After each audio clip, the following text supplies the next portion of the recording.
plecat de jos, frate, cu inima goală. N-am avut averi, dar mintea a fost tare loială. Viața m-a învățat ce înseamnă respect. Cine-i lângă tine când n-ai nimic corect? Banii vin și pleacă, oamenii la fel, dar caracterul rămâne, nu-l vinzi pentru un nivel. Când pui muzica tare și lumea se adună, uiți de zile grele, noaptea devine bună.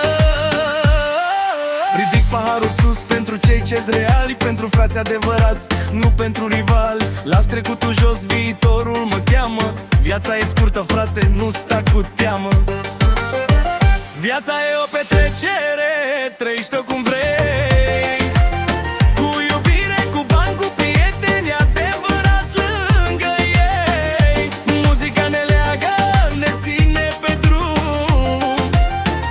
Când bate basul tare, uităm de tot ce-i strum. Viața e o petrecere, noapte și zi. Dacă ai suflet curat, nimic nu te poate opri. Dansăm până dimineața, fără regrete în piept. Cine e om adevărat, rămâne respect.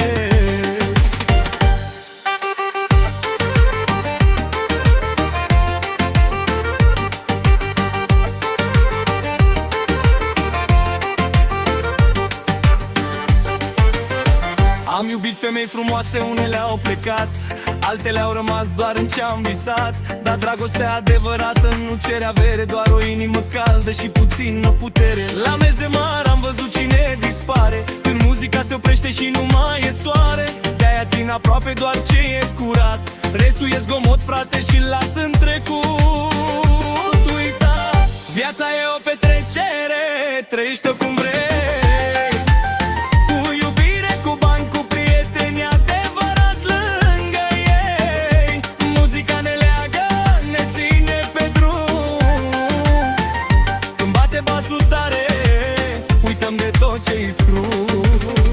Viața e o petrecere, noapte și zi.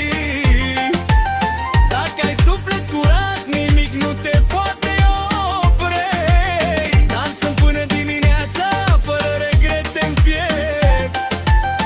Cine e om adevărat, rămâne respect.